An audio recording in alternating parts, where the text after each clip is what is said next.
증가하는 편입니다.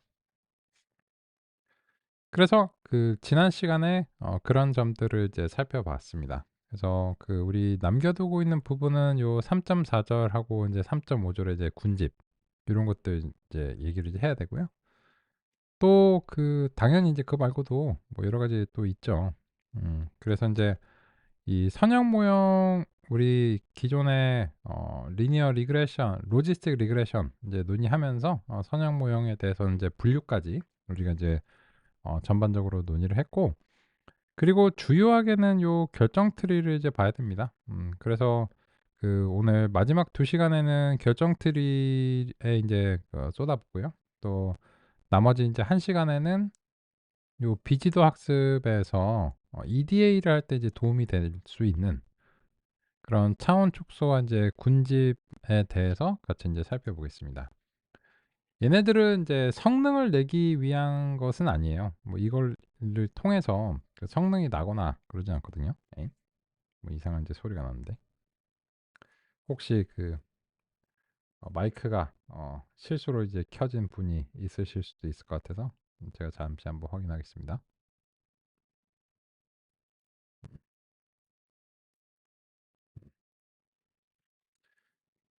하여튼 인제 그렇고, 그래서 우리 마지막 3 시간 중에서 2 시간은 이제 결정 트리에 이제 썼고, 1 시간은 인제 비지도 학습에 요런 부분들 도움이 될 수도 있다. 이런 측면에서 네 같이 인제 보겠습니다. 오케이. 그리고 우리 최은희 선생님께서 같은 노트북으로 해도 이제 동의 아까처럼 이제 "상이한 결과가 이제 나온다."라고 하는 이제 그런 점으로 이제 상의를 주셨는데, 오 의아하네요. 그죠? 그리고 뭐 이제 오류가 발생하는 건 아니라서 의아하기는 한데, 일단 뭐 내용을 살펴볼 때 지장은 없죠. 지장은 없는데 의아하긴 하다. 그런 측면이고, 우리 선생님께서 글쎄요. 사이클런의 버전이나 이런 것들의 차이가 있을까? 뭐 만약에 이제 제가 드린 그런 설정으로 하셨다면은 아마 이제 동일하시지 않을까 인제 싶은데요. 그래서 그 자세하게 이제 살펴보려면 뭐 여러 가지 봐야죠. 코드가 동일하다. 코드가 동일하다면 이제 의심할 수 있는 거는 이제 '소프트웨어의 버전이 상이하다?' 근데 '소프트웨어 버전으로 인해서 그런 결과가 날까?' 인제 저도 이제 의아하게 생각합니다. 일단은 네 말씀해 인제 배려해 주신 대로 우리가 인제 진행하는 데는 이제 일단 문제는 없기 때문에 그런 측면으로 이제 먼저 보겠습니다. 오케이. 그러면 1980 년대에 오신 것을 환영합니다. 결정 트리.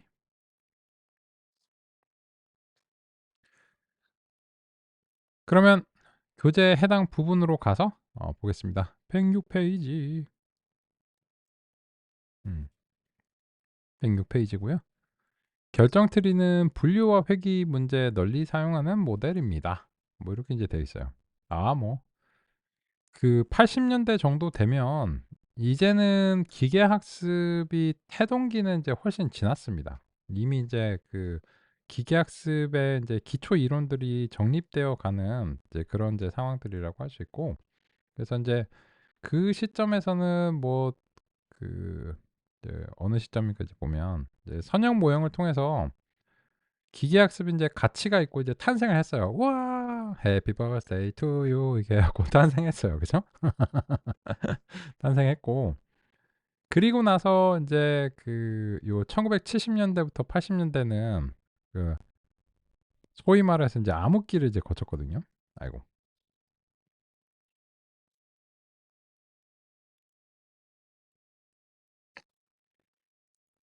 요게 인제 암흑기 이렇게 거쳤는데, 뭐 "돈이 씨가 말랐다." 뭐 이런 거죠. 그래서 인제 여기서는 시행착오를 거친 거죠. 뭐 이런 거 없이 그냥 꽃길만 걸었겠어요.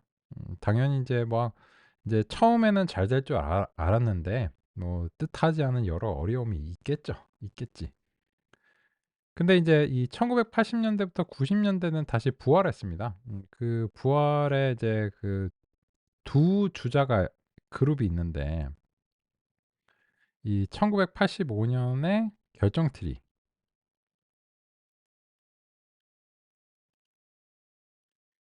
그리고 인제 그 1986 년으로 이제 평가받는, 이제 완성된 것으로 이제 평가받는 시점이 이제 86 년이죠. 신경망이 인제 요렇게 굉장히 유사한 시점이에요. 그죠? 그러니까 사실 이 어떤 기술이라고 하는 게 그냥 뭐 나 홀로 발전하고 이런 게 아니거든요. 인제 '왜 이렇게 뭐 우연히 유사할까?' 뭐 이런 것들 그 생각해 보시면 빌 게이츠랑 스티브 잡스가 동갑인가 그렇잖아요. 그죠? 근데 그 왜일까요? 그 막 갑자기 뭐 그 해에 막 그 뭔가 이렇게 우주적 기운이 뭐 만들어진 걸까요? 그 뭐 그런지 아닌지 모르지. 그런지 아닌지 모르는데 그 뭐 이렇게 용띠해 그나저나 그 새해 복 많이 받으시고요. 그 돈도 많이 버시고 또 인제 여러 가지 인제 좋은 일들 많으시길 이제 바라겠습니다. 이제 구 정도 이제 고시니까 이렇게 그 까치까치 설날이 이제 다가오고 있죠. 음.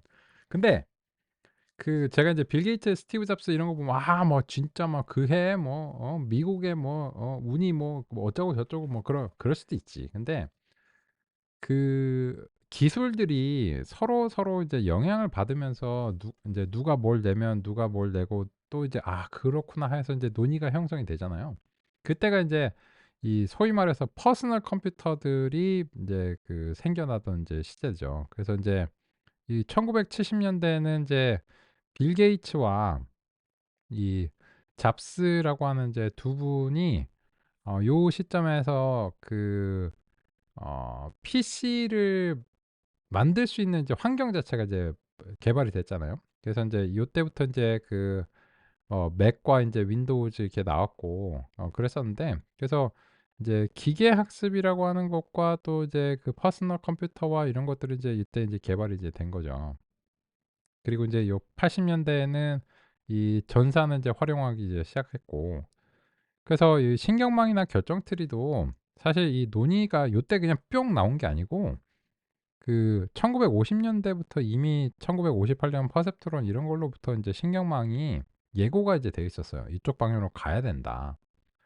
물론 이 퍼셉트론이 나오려면 1943 년에 인제 MCP 뉴런이 있어야 되고, 그 이전에 앨런 튜링이 유니버설 튜링 머신을 이제 만들어 줘야 되고, 아이고야 이제 가끔 그런 이게 이제 그 더 이상을 말을 안 들으면 파워포인트를 한번 껐다 켜야 됩니다. 근데 인제 그러면 또 이제 뭐 설정이 귀찮기 때문에 인제 일단 요번 시간은 좀 버티고요.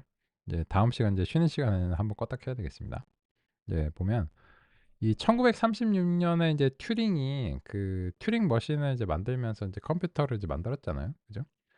그러면서 인제 그 논리적인 어떤 장치로서 무언가 우리 이제 정신의 노동을 이제 대신할 수 있는 이제 잠재적 가능성을 이제 보여준 거고, 이 유니버설 튜링 머신이라고 부르는 요런 것들이 인제 컴퓨터 과학이죠. 이런 건 과학이에요. 왜냐면 그 이거는 과학이라고 부르는 게 맞는 게, 이 컴퓨터를 만들기 전에 이미 그 countable 뭐 numbers 해 가지고 인제 셀 수 있는 수 뭐 이런 것들에 대한 어떤 증명이 그 수학적으로 이루어지고, 그리고 또 이 임의의 if else문의 조합으로 뭐든지 만들어낼 수 있다라고 하는 그런 이론적인 그 토대를 먼저 만들고 나서 인제 기계가 만들어진 거거든요. 이게 시행착오를 통해서 만든 게 아니고. 그래서 근데 이런 논의들 자체는 1920 년대와 인제 1900 년대에 그 버트란드 러셀하고 뭐 화이트헤드 이런 사람들의 어떤 논리학의 이제 발전, 그리고 1920 년대 뭐 힐버트의 뭐 그 정리 뭐 이런 것들, 이게 쭉 계보가 있어요. 계보가 있고, 그 20 세기 초반 이전에 인제 우리가 19 세기에 그 조지 부울이라고 하는 분이 그 불리한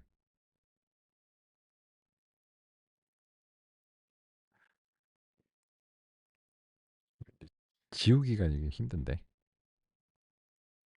다 지우기. 요 조지 이제 부울이라고 하는 사람이 그 참 또는 거짓이라고 하는 이제 수체계를 이제 제시했는데, 그거 황당하죠. 아니 뭐 참 또는 거짓 두 가지의 원소로만 이루어진 이런 수를 제시를 한 그거가 뭐 그 이름까지 붙여줄 뭐 대단한 일이냐. 솔직히 그렇죠. 뭐 이게 뭐 대단하다고. 근데 인제 요 참 또는 거짓이라는 값 자체를 만든 게 대단한 게 아니고 인제 이걸 통해서 궁극적으로는 인제 이 프레스문의 근거를 인제 제시를 한 거죠. 그래서 인제 19 세기에 이제 그 현재 이제 컴퓨터나 라든지 이런 어떤 정신의 노동을 대신할 수 있는 아주 기초적인 형태가 뭐였냐면 그 혼자서 피아노가 스스로 연주되는 이제 자동 연주 피아노 이런 거였어요. 지금 보면 완전 애들 장난감이지. 근데 이런 아주 그 소박한 시작으로부터 지금이 인제 있었던 거예요. 그래서 예전에는 '사람의 정신이나 이런 것들은 기계가 대체할 수 없다.' 그게 인제 19 세기 이전까지의 그 논리였고, 근데 19 세기에 인제 그 뭐 증기기관의 발전하고 이제 산업혁명이 이루어지면서 사람의 그 노동 자체를 인제 기계로 전환하면서 급격한 생산성의 향상이 있었잖아요.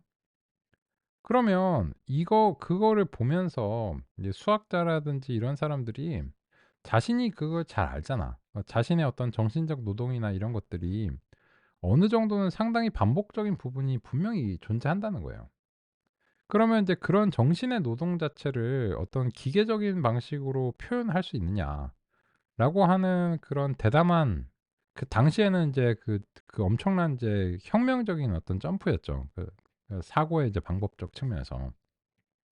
그런 점들이 이루어졌고, 그런 어떤 대담한 점프를 하는데 처음에는 아주 그 소박한 수밖에 없어요. 지금 이제 보면 그럴 수밖에 없고, 그래서 인제 요 그 튜링 머신 쪼끔 전에 그 19 세기에 그 1830 년대에는 에이다 러블레이스라고 하는 요분이 이제 그림이 화려한데 요게 이제 백작 부인이라서 그렇거든요.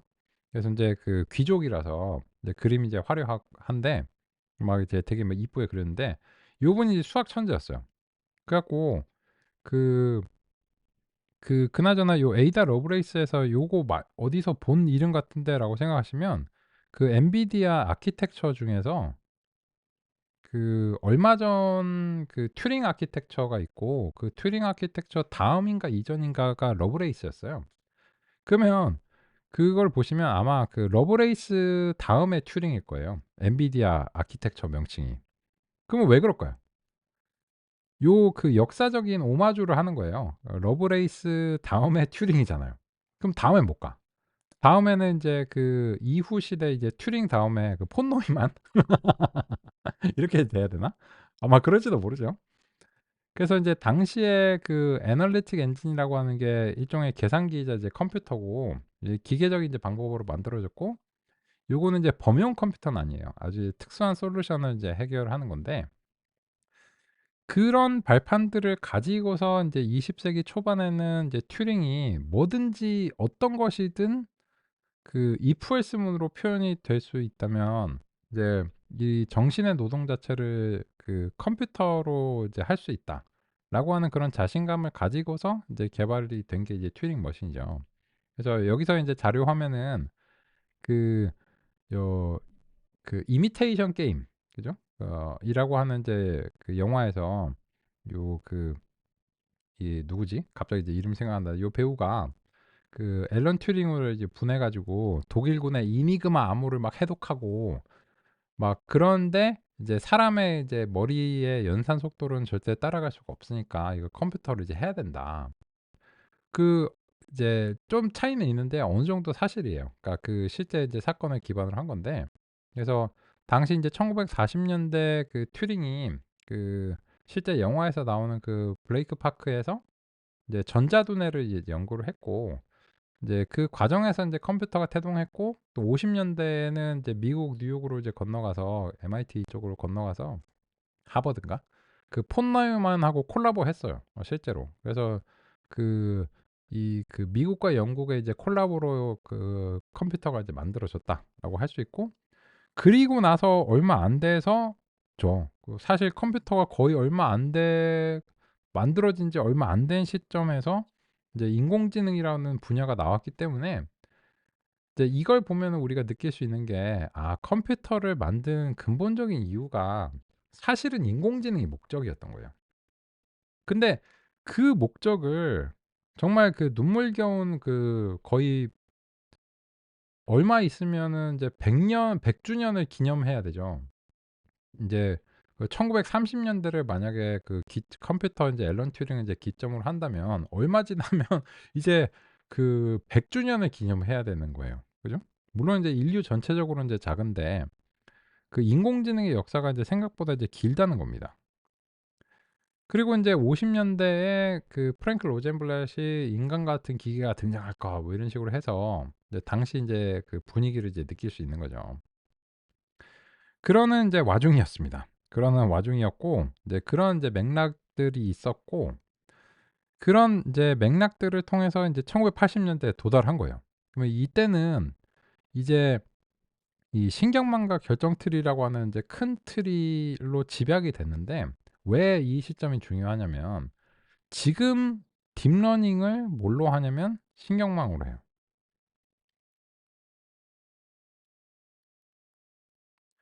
그러니까 이때의 신경망이 그 현재 딥러닝의 근거가 되니까는 대단히 중요하다고 결과적으로는 얘기할 수 있죠. 그런데 그 딥러닝이 그 다 씹어 먹었냐? 아니에요. 이 결정 트리가 2020 년대에 여전히 그 정형 데이터 쪽에서는 가장 사랑받는 알고리즘이거든요. 그러니까 이 1980 년대가 이제 그 이전에 막 이런 것들이 이제 집약이 돼서 여기서 이제 그 기반이 만들어진 거예요. 그 이후에는 여기 인제 그 90 년대부터 2010 년대에는 인제 또 다른 이제 2차 암흑기예요.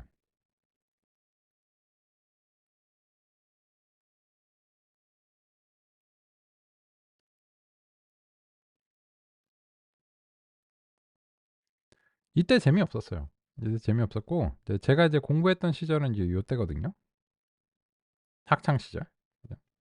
대학교 뭐 하고 뭐 석박사 하고 뭐 이런 시절인데 근데 인제 요때는 이제 저도 인제 신경망 뭐 이런 거 이제 전공했는데 우리 은사님이 인제 신경망 그 80 년대 전공하신 분인데 나름 본인은 찐이야. 그죠? 본인은 찐인데 그 요때는 정말 재미없었거든요. 근데 어쨌든지 간에 그 지금 현재 이 딥러닝과 뭐 결정 트리와 이런 것들이 사실 여기서 확립이 됐었기 때문에 여기서 인제 소위 말해서 이제 포텐이 터진 거죠. 근데 그 포텐이 터지는데 왜 이렇게 오래 걸렸냐. 여기는 왜 그러면 암흑기였냐. 만약에 이제 근본적인 원리가 동일하다면. 그게 2010년 요 근방에서 키워드가 빅데이터였어요. 그래서 이때 뭐 하둡 스파크 이런 것들이 유행하던 그런 시절이었죠. 지금은 얘기가 쏙 들어갔지. 하둡 스파크. 그런 인프라들은 이제 한번 그냥 도입이 되면 끝이거든요. 그러면 이제 빅데이터 솔루션이 인제 도입이 됐어요. 도입이 됐는데 그러면 그 많은 데이터 가지고 뭐 할 거야? 거기서 비즈니스 인텔리전스를 어떻게 뽑아낼 거야? BI라고 부르죠. 그런 어떤 물음에 직면한 게 2015년 근방이에요. 그래서 이 비싼 인프라들이랑 이런 거 뭐 수많은 데이터들이 쌓여 있는데 이거 어쩔 거야? 물론 이제 누구나 수많은 데이터가 있는 건 아니죠. 그래서 인제 그 2015년 근방에서 그 분위기를 살려준 게 2016년 알파고예요.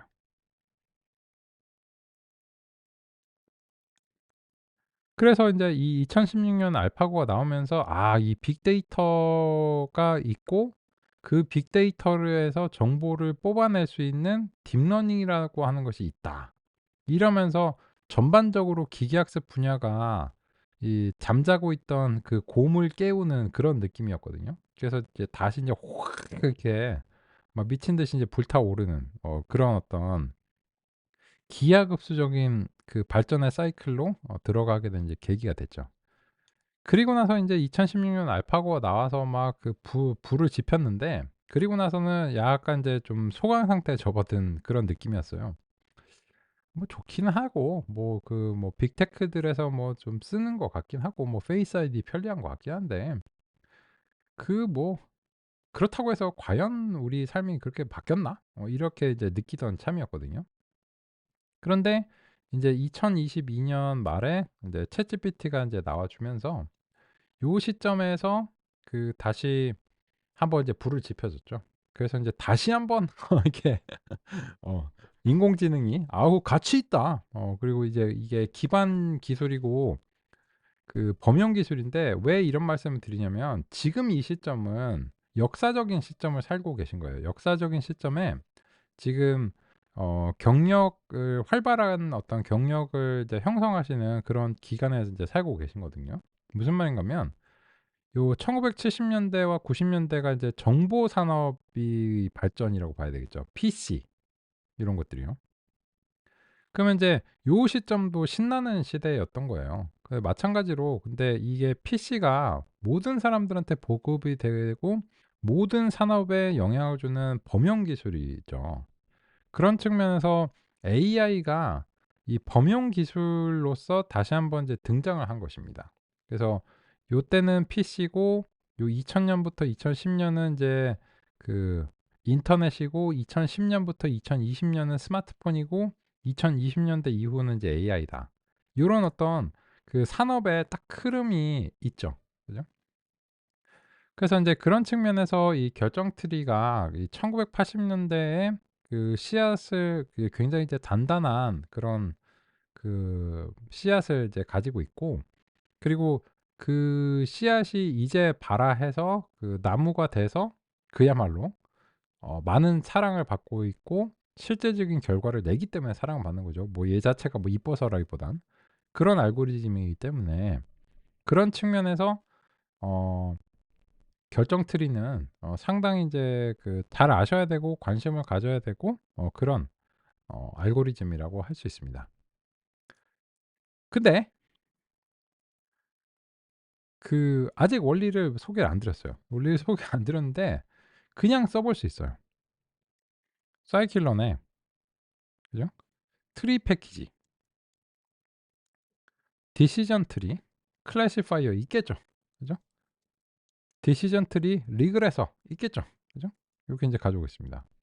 그러면 클래시파이어는 분류 문제, 리그레서는 회귀 문제에 써야 된다라고 하는 이제 그런 점을 우리는 이미 알고 있기 때문에 이 알고리즘 원리를 몰라요. 아직 몰라요. 곧 아시게 되겠죠. 근데 결론적으로 이런 거예요. 아이고 모르겠고 이제 이름이 좀 불길하지만 캔서 트리 캔서 트리 라고 이제 해 볼게요. 그럼 디시전 트리 이제 클래시파이어 이렇게 인제 하고 뭔 설정이 있겠지. 그죠? 근데 이 설정은 결국은 모형의 표현력과 관련이 있겠죠. 그러면 이 표현력을 줄이거나 늘릴 필요가 있을 수도 있겠죠. 언제? 과소적합이나 과적합의 양상에 따라서. 그러니까 지금 요 그 구체적 알고리즘들이 우리가 이때까지 논의했던 이 전반적인 멘탈 모델로 이제 편입이 돼야 되는 이제 시점이죠. 그래서 인제 모델 평가 이렇게 인제 들어가고요. 근데 가끔 요렇게 생각하시는 경우가 있어요. '이게 한영키 변환이 좀 귀찮다.' 그래서 인제 그 알겠는데 그러신 경우에는 뭐 별거 없어요. 여기서 그 뭐 어디서 하셔도 상관없는데 예를 들어서 인제 만약에 그 작성하는 거는 한국어로 작성하고 뭐 이러니까 알아보기 쉬운 것 같은데 이게 실제로 작업할 때는 "한영키 변환이 귀찮아." 이러면 그냥 요렇게 하시면 돼요. evaluate 뭐 모델이 됐든 뭐가 됐든 그 원하시는 이제 표기를 하나 이제 정하시고 뭐 하나만 정할 필요는 없고 이 모델 평가라고 하는 그 함수를 요 변수에 할당을 해 주면 이 파이썬에서는 이제 함수의 정의 자체도 객체거든요. 그래서 인제 요렇게 인제 할당을 하시면 모델 평가도 그대로 동작해요. 꼭 저기서 하실 필요는 없고 그냥 여기서 하셔도 되는데 그 일단은 한번 해 볼게요.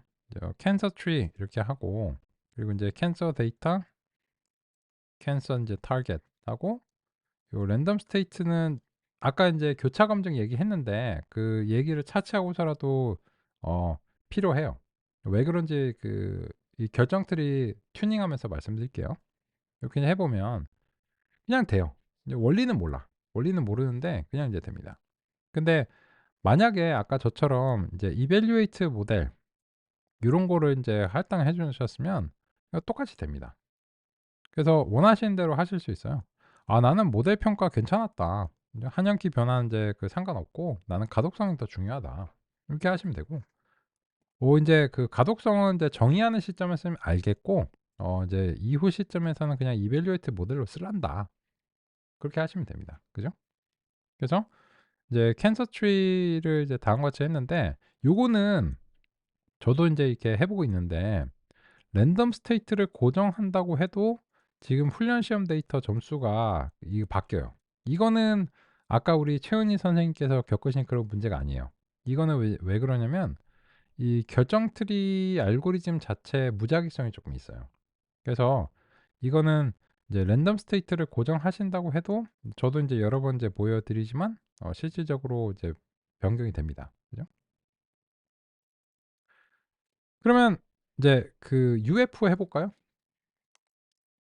요거는 판정이 정말 쉬워요. 이거는 틀릴 수가 없다. 그죠? UFO. 지금 이 성능을 보고서 이제 판정을 내리는데, 이거는 그냥 무조건 이제 의견이 아니고, 이거는 그냥 무조건 의견이 일치해야 돼요. UFO 뭐라고 생각하시나요?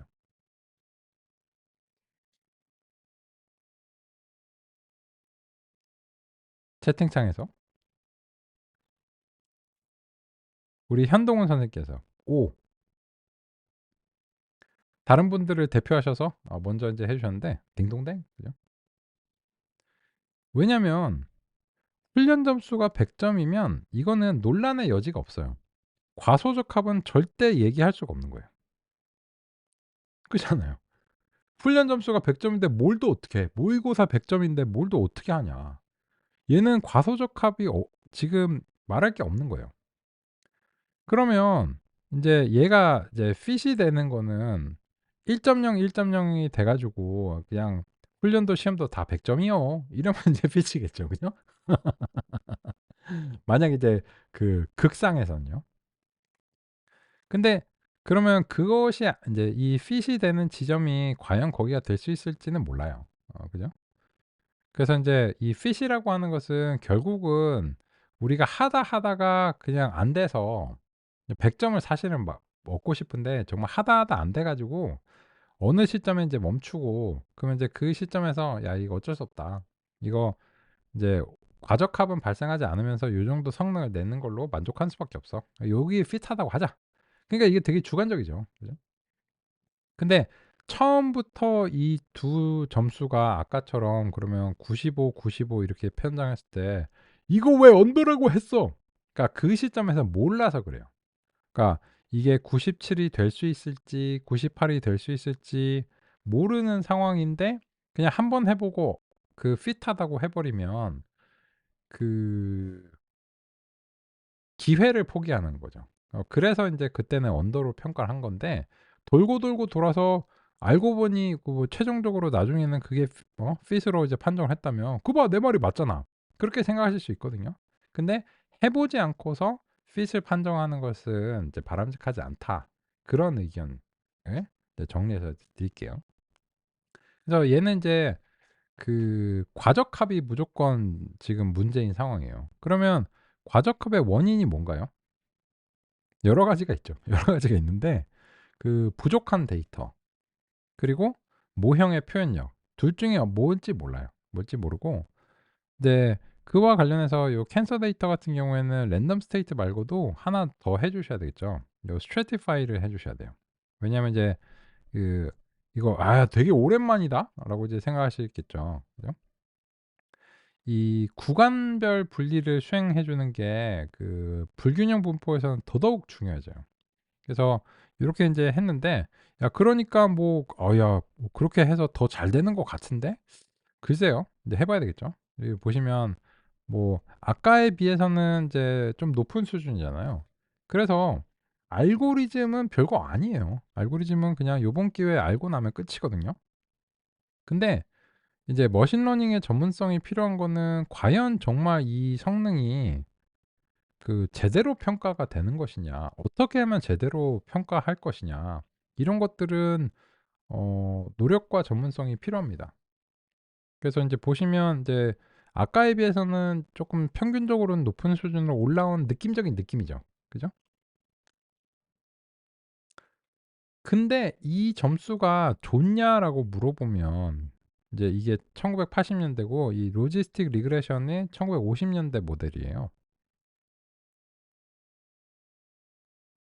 근데 얘가 인제 딱 버티고 있는 거지. "너 뭐 하냐?" 이러는 거죠. "너 옛날에 태어난 나보다도 지금 못한" 이런 상황이잖아요.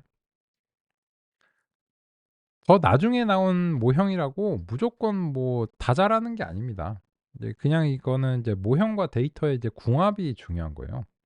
어떤 데이터에는 이런 알고리즘이 좋고 다른 데이터에는 저런 알고리즘이 좋고, 그러면 최신의 알고리즘이라는 게 어떤 의미가 있느냐라고 하면, 예를 들어서 인제 아까 말씀드린 그 트랜스포머 네트워크나 이런 것들 있잖아요. 그런 것들은 인제 기존에는 그 언어 모델을 덜 잘 반영한다고 봐야 되는 거죠. 그래서 인제 기존의 인제 랭귀지 모델을 어떻게 반영할 건지를 이제 시행착오를 많이 거쳤어요. 그래서 인제 2015 년, 2017년 쪼끔 전에, 2015 년부터 한 이제 17 년까지 여기서 인제 그 잠시간 그 왕좌를 차지했던 게 리커런트 뉴럴 네트워크예요. 근데 지금은 트랜스포머로 이제 대체가 된 걸로 이제 평가가 되거든요, 적어도 텍스트에 대해서는. 그러니까 사실은 인제 이 알고리즘이라고 하는 것은 결국은 인제 데이터의 가정을 얼마나 더 잘 반영하느냐라고 하는 이제 그런 점이고, 그래서 지금 같은 경우에도 이제 뭐 '최신이기 때문에 무조건 잘해야 된다.' 이런 건 절대 아닙니다. 그래서 현재로서는 결정 트리가 이 캔서 데이터에 대해서는 지금 현재 시점으로서는 별로 잘 못한다, 요런 이제 느낌이 들죠. 하지만 아직 포기해서는 안 되죠. 아직 포기해서는 안 되고, 이게 그 표현력이 너무 과도한 상태니까 이 표현력의 원리를 알고 나서는 여기에 대해서 인제 표현력을 뭐 규제를 한다든지 이런 식으로 인제 살펴봐야 될 수 있습니다. 그러면 인제 '결정 트리가 왜 결정 트리인가?' 라고 하는 점을 우리 같이 한번 이제 볼게요. 결정 트리를 한번 이제 실제로 그려 보겠습니다. 요 사이클런의 인제 트리 이렇게 인제 되고, 여기서 인제 플랫트리라고 하는 패키지 API가 있어요. 패키지의 API가 있어요. 그러면 인제 요 플랫트리 라고 하는 것을 통해서 이제 훈련된 모형을 요렇게 인제 그 그려 볼 수 있어요. 그리고 인제 이건 내부적으로는 이제 PLT를 이제 씁니다. 그래서 요 다음 같은 방식으로 이렇게 인제 그려 볼게요.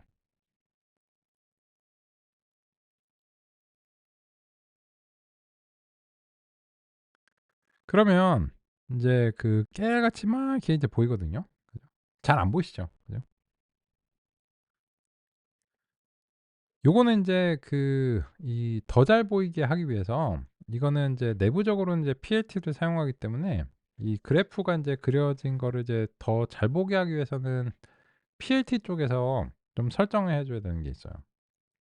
그래서 인제 전체적인 이제 그림 틀 자체가 너무 작아서 그런가 해서 이 그림 틀을 좀 이제 시원시원하게 이제 키워 주겠습니다.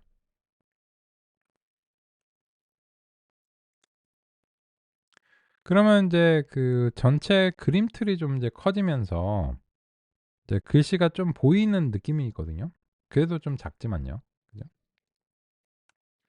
요거는 인제 뭐 인치 뭐 가로 세로 이제 인치거든요. 근데 뭐 그게 뭐 화면의 해상도에 따라서 뭐 그 서로 막 다르고 그러니까 그냥 뭐 가로 세로의 크기를 본인의 그 모니터와 그리고 시력에 맞게 적절한 방식으로 그 원하시는 값을 인제 조정해 보시면 좋을 것 같습니다. 근데 그래도 잘 안 보여.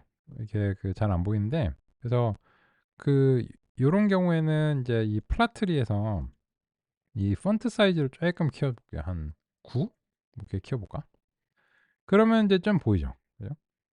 요런 느낌이에요. 그런데 이제 여기서 그 이거를 이제 이해를 하기 위해서 요 feature names라고 하는 것을 요 캔서의 이제 피처 네임즈 요런 식으로 인제 한번 할당을 해 볼게요. 그러면 인제 그 실제 인제 명칭 자체가 들어가면서 우리가 이제 좀 분석하기가 더 인제 용이해집니다. 그리고 얘한테 인제 그 좀 컬러를 부여해 줘 볼게요. 요거는 인제 그 분류를 수행할 때는 이런 컬러들이 정보를 어느 정도 그 반영하고 있습니다.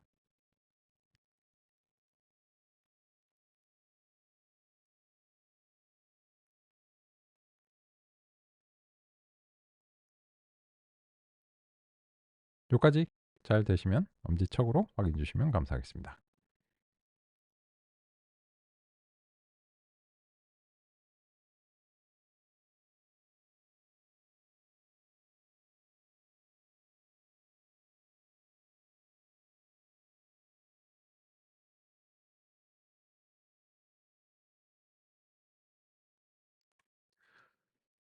알고리즘을 사용하는 거는 그냥 되게 시시해요. 근데 성능이 안 나오는 거를 올리기 위한 논의는 시시하지 않아요. 그죠? 그래서 인제 이 분석이 인제 이 요모조모 그 여러 가지 방법들이 인제 필요한 겁니다. 그러면 인제 이 시점에서 이 결정 트리의 원리와 관련된 이제 서술을 같이 한번 이제 보겠습니다. 결정 트리는 인제 결정에 다다르기 위해 "예, 아니요." 질문을 이어나가면서 학습을 한다. 요렇게 인제 되어 있네요.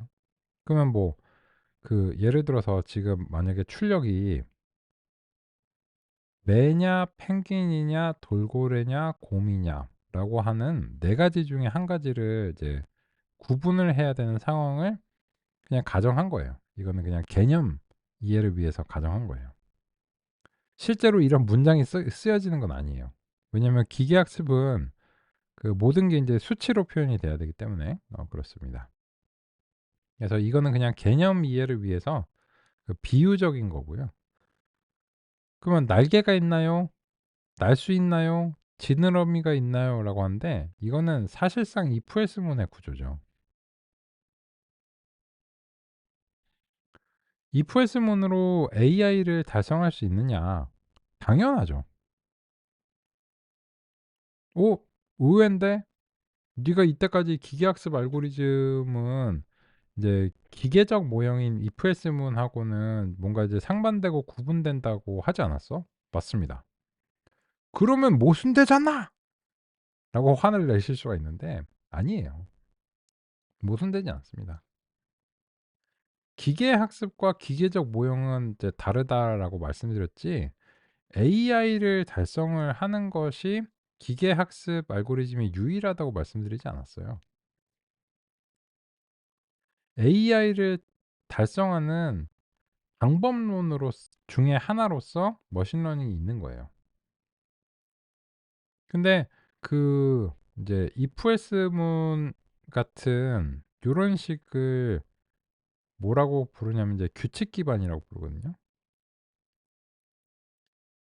그리고 인제 그런 규칙 기반을 포함해서 여러 가지 이제 방법론을 한데 모아서 이제 기호지능이라고 해요. 심볼릭 AI.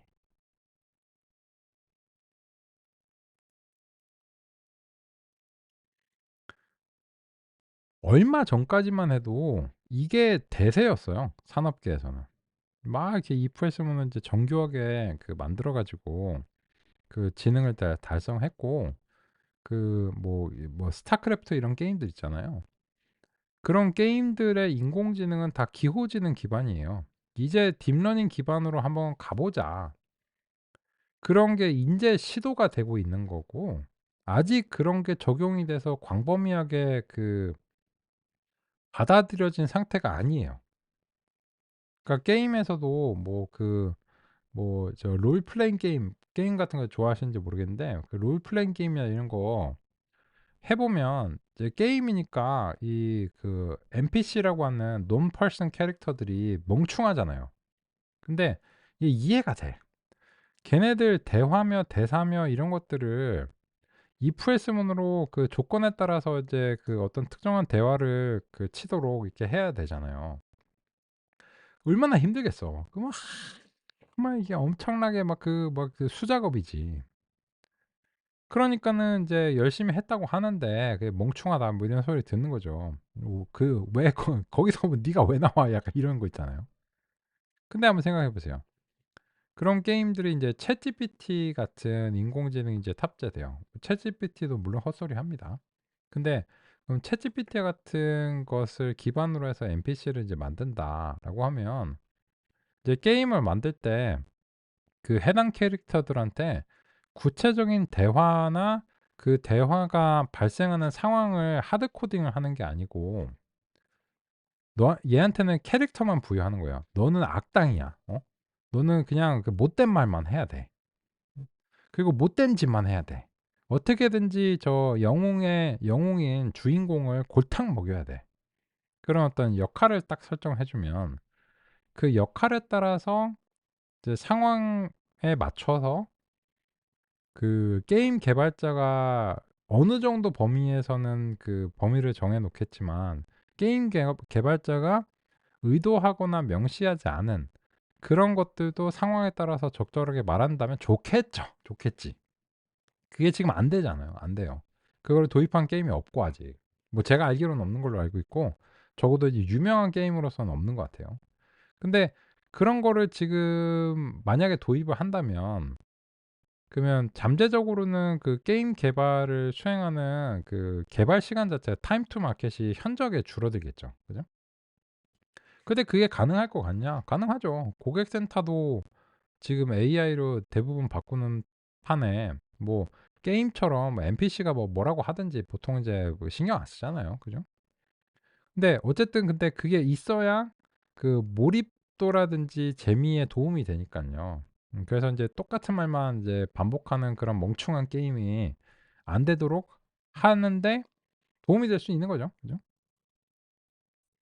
그래서 인제 그런 측면에서 제가 인제 이 말씀을 드리는 이유가 뭐냐면 if else 문으로도 분명히 AI를 달성해 왔어요. 오히려 거꾸로 얘기를 해야 될 정도예요. 대부분의 AI는 거의 정말 최근까지만 해도 사실상 기호지능이 지배적이고 지금은 이제 딥러닝의 어떤 충족으로 인해서 패러다임 전환이 일어나는 중이에요. 지능형 소프트웨어라고 하는 측면에 패러다임 전환이 일어나는 시기로 봐야 되거든요. 근데 그런 전환 자체가 지금 막 시작이 됐어요.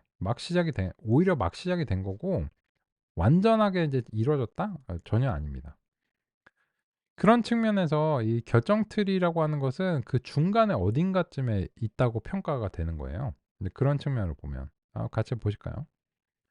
"너 이거 왜 종양에 대해서 너는 왜 그렇게 생각해?" 라고 하는 거 이제 보면 요 플라트리 한 거 보면 이제 여기서 인제 볼게요. 이제 요 보시면 워스트 페리미터가 됐든 뭐가 됐든 저거는 이제 어떤 속성 중에 하나예요.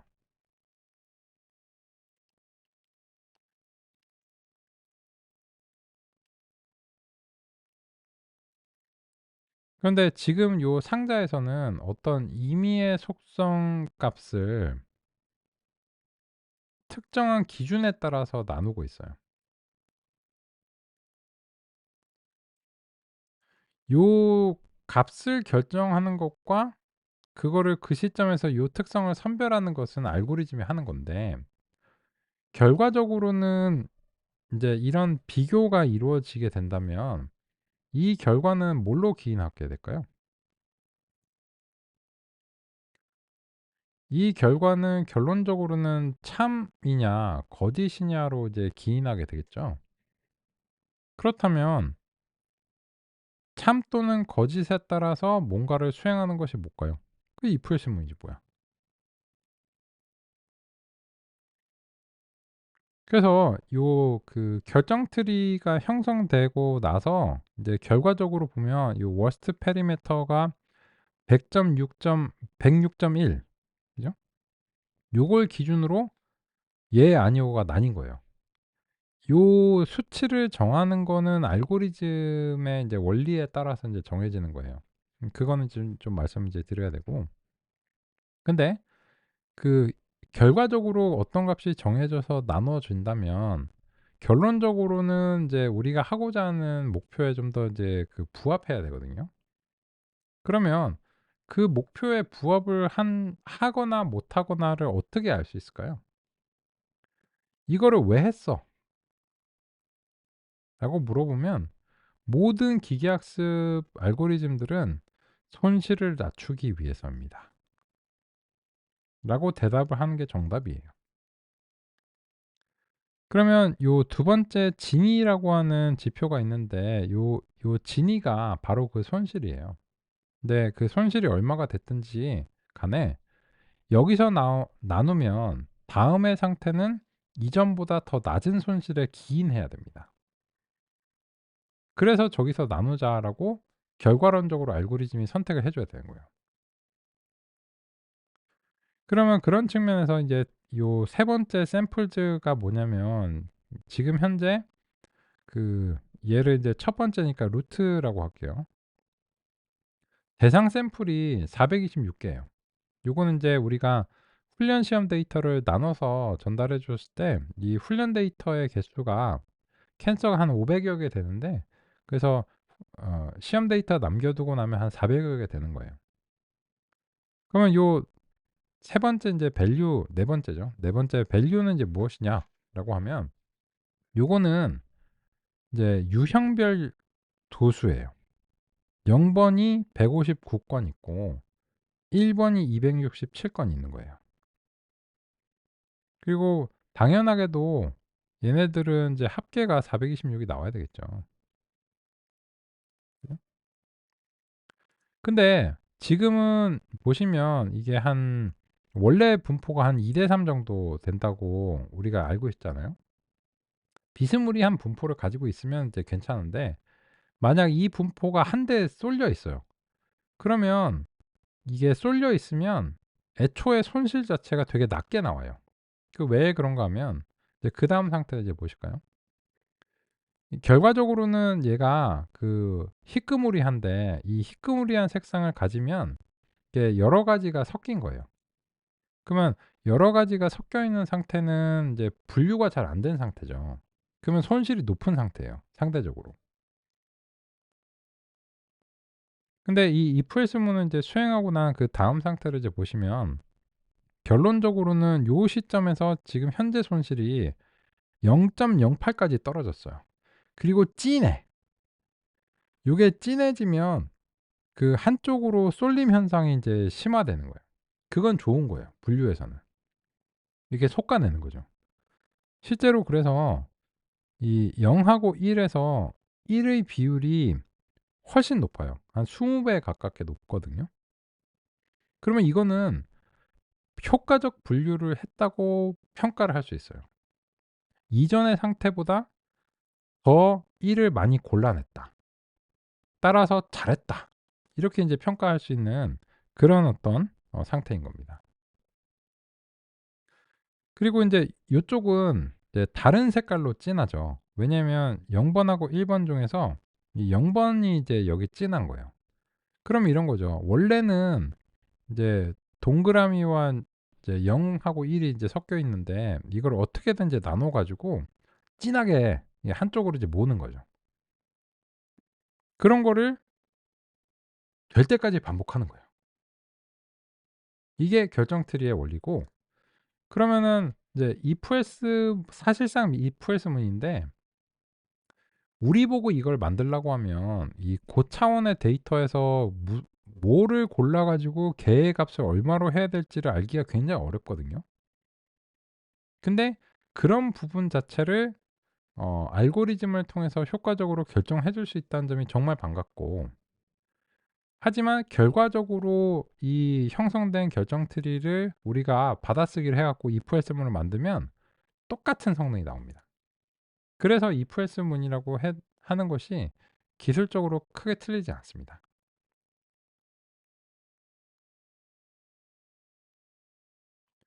쉬는 시간 이후에 살펴보겠습니다. 실무에서 교정 트리를 가장 많이 쓴다고 해도 과언이 아닙니다. 우리 이철호 선생님께서 "아우 뭐 나는 선형 모형이 지금 사랑스러운데 이 교정 트리 뭐야 얘." 이렇게 하셨는데, 일단 쉬는 시간이라고 안내해 드리고 결론적으로는 이렇습니다. 이게 그 카테고리가 되게 달라요. 카테고리가 되게 다른데, 얘네들은 이제 매개 변수형과 이제 비매개 변수형으로 상당히 다르거든요. 근데 비효율적으로 보인다고 해 하셨는데 한번 보죠. 그죠? 이제 좀 더 인제 캔서에 대해서는 사실 이제 실망스러운데, 그러면 이제 보스턴을 가지고서 비교를 하면 어떨까? 그런 점도 이제 같이 보겠습니다. 오케이. 좋은 논의 주셨고요. 아주 재밌는 흥미로운 논의죠. 쉬는 시간 이후에 이어서 살펴보겠습니다.